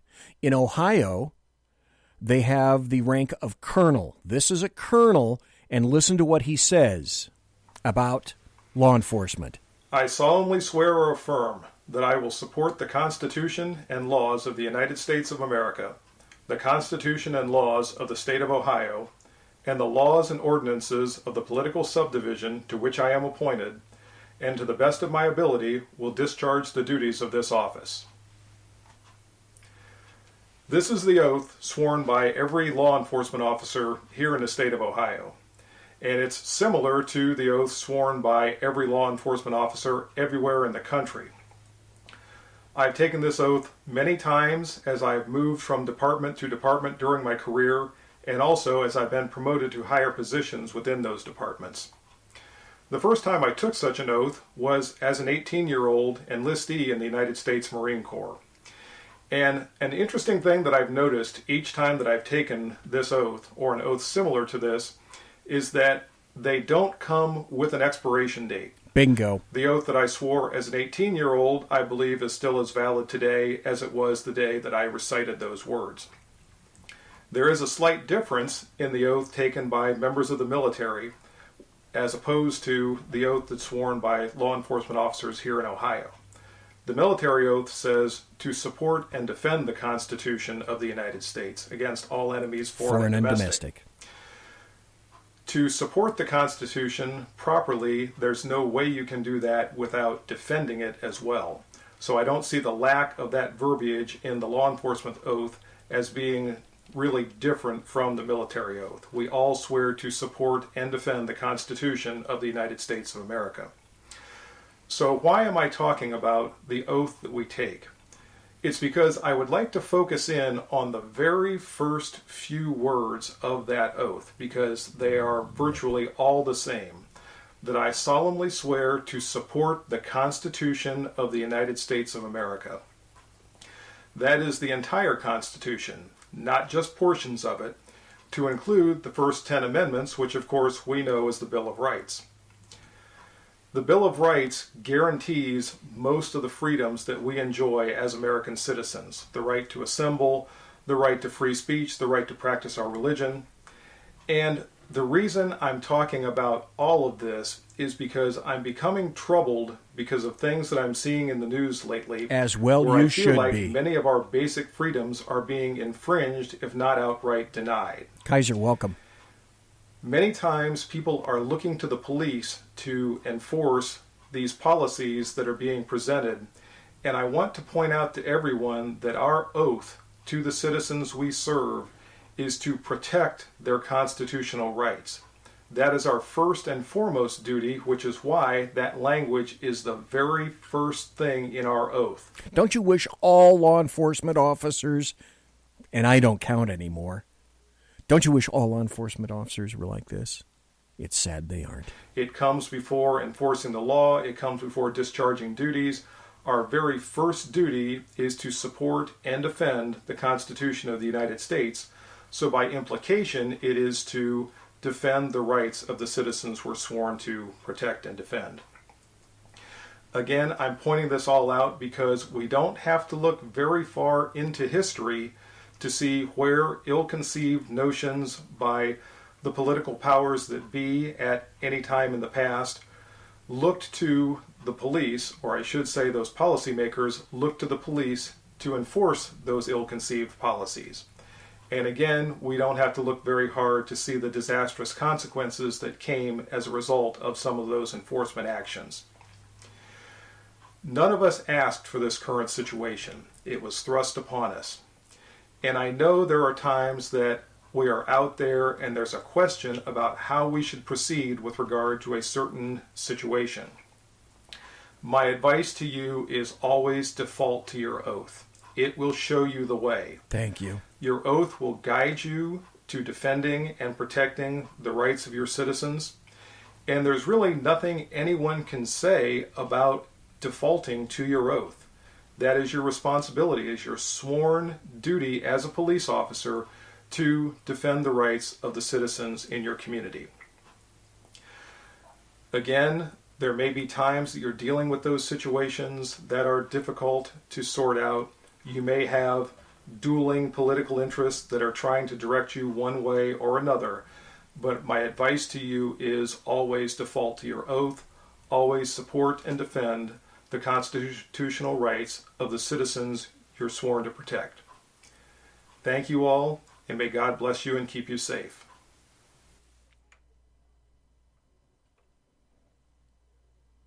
I wish there were 100,000 guys like that instead of the officers that went back and shut down a gym today because a guy deigned to open it up, was already set up properly to keep people safe, social distanced, clean, with masks, so people could go back to normal life.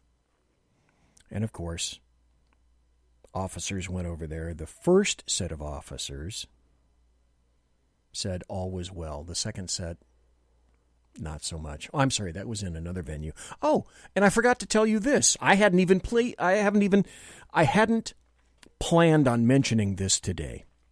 I'll go ahead and do it because this is now an issue. I'm broadcasting right now behind enemy lines in occupied California. Always spell it with a K. I am in Sacramento. I literally am 2 miles east of the Bill Mill in Sacramento, which is the Capitol building at 10th and L Street. One of my former deputy sheriff pals in the Sacramento Sheriff's Department became chief of a town up Highway 50, kind of in the foothills, called Placerville. Placerville, east of Sacramento, happens to be up in the foothill area, and so predominantly is the county there surrounding Placerville, El Dorado County. The El Dorado County Sheriff decided that he was not going to do anything about violations of social distancing, people having businesses open, etc. The chief of police of the city of Placerville, whose name is Jim Ortega, who is a former deputy sheriff for the Sacramento Sheriff's Department, was installed as chief of police. I believe he'd only been there about 2 years. Now he's been let go. It's not official. It hasn't been published, but one of the primary reasons that he was let go, and to again distinguish between a city police department and a sheriff's department in how law enforcement is enforced and crafted. Chief Ortega was let go. He decided that he was going to do essentially the same thing for the city of Placerville. The city of Placerville City Council is comprised of leftists. However, he serves at the whim of them, and he was let go. And that is what law enforcement is facing all throughout the United States right now. Unfortunately, it's pretty clear I'm not going to get to what I wanted to about California. I'm probably going to have to do that on Thursday night. So Thursday night, I'm going to have a whole bunch of videos about the truth involving the coronavirus, why it's the truth. Do I have enough time for this video? Oh, yes, this is a 2-minute video. I just discovered this. Here is a chief of police in Houston. This is heretical. Houston leans left. Here is a chief of police in Houston who's finally had it with leftists in his city. And after this, I'm going to come to a video that I discovered, and I'm going to play it for you with regard to the meat shortages that was eliminated by Facebook. I have it. You'll hear it after this. This is Chief Acevedo from Houston Police Department. He's had enough. Don't get to choose and pick what they go to. A man with a gun on Scott Street that you all heard. Again, our Okay, Chief, here we go. Don't get to choose and pick what they go to. A man with a gun on Scott Street that you all heard. Again, our community calling us because there's a guy with a gun on Scott Street. A man with a knife at the fiesta going after our community. We're responding to our community. But let me just say this. We've had nearly a 50% increase in murders in this city this year. That's not cops, 50% increase. 100 and something people have been murdered in our city in some very violent crimes. And for those that want to focus just on officer-involved shootings, I say you need to start focusing on what's going on in our city. Over 100 people have been murdered in our city. I don't remember the exact number as of today. Do we have a number? So that's 125 murders with this little old lady. And so where's the outrage for that? Where's the outrage when we are chasing the same crooks out here? Where's the outrage? Where's the outrage when our cops are putting their lives on the line, arresting the same person time and again who's got a violent history?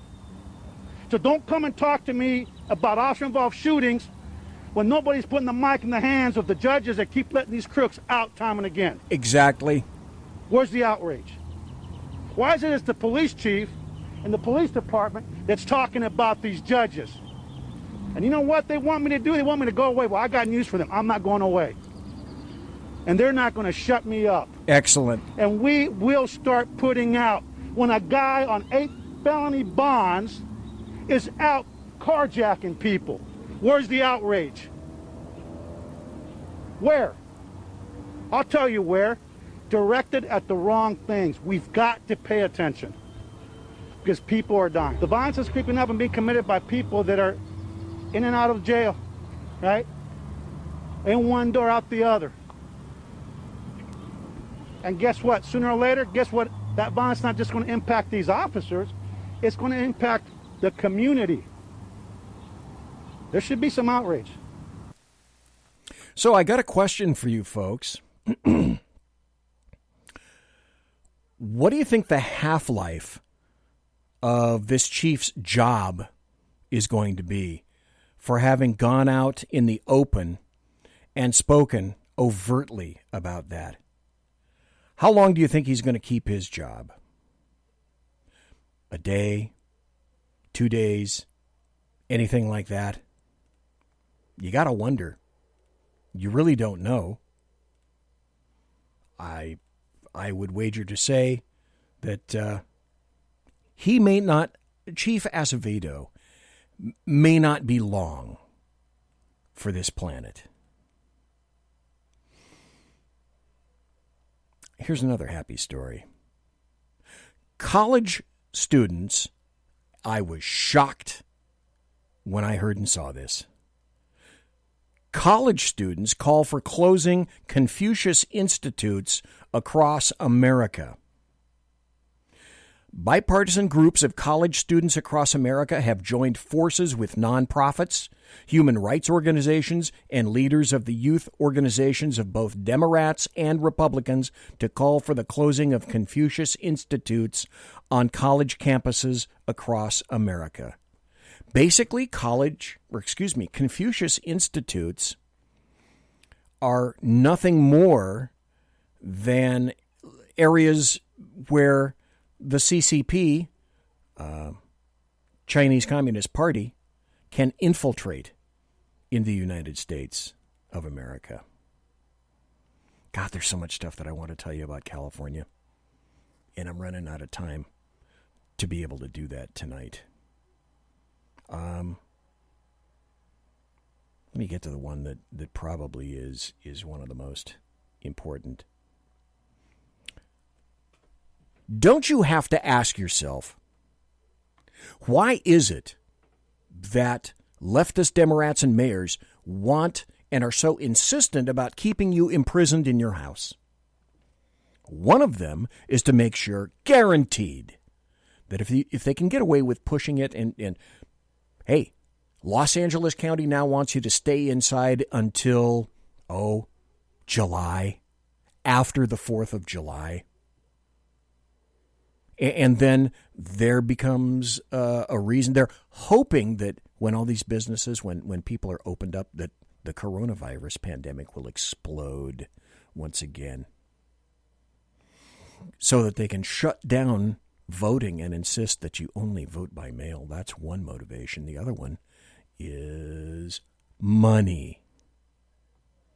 Newsom is in California. The governor of California is beside himself. He wants more money.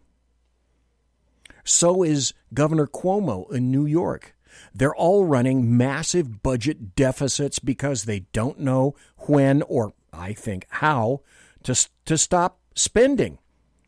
So just recently, Governor Newsom here in California, always spelled it with a K, has said that the federal government, your tax dollars in Minnesota, your tax dollars in Ohio, your tax dollars in New York, your tax dollars in Florida, every other state.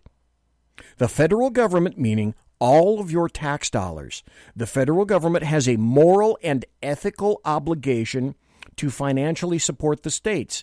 Do you think he's talking about all the states? No. He's talking about himself. He needs a bailout. And he needs a bailout today. He needs a bailout immediately. And folks, I have to tell you right now, don't you do it. Stop. Don't even remotely think about bailing out California. Always spell it with a K. Thanks for being here tonight. Monsieur has been locked!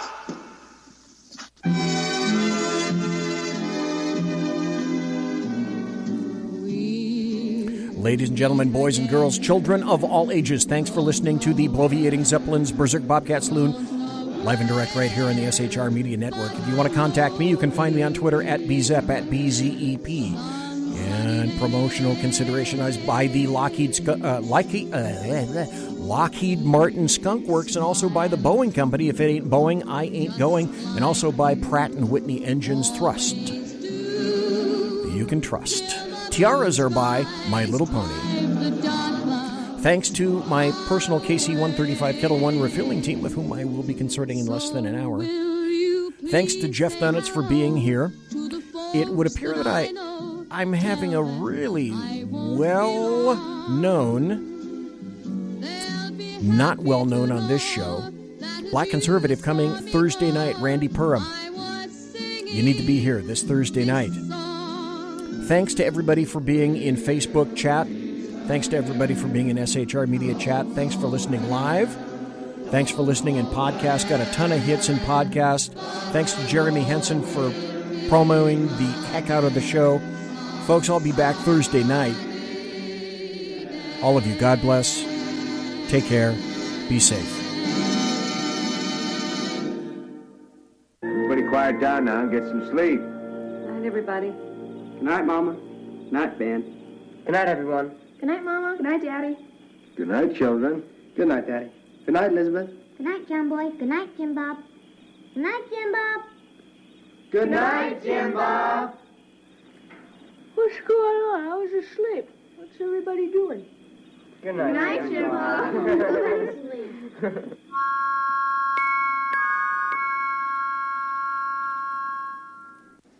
Good night, and good luck.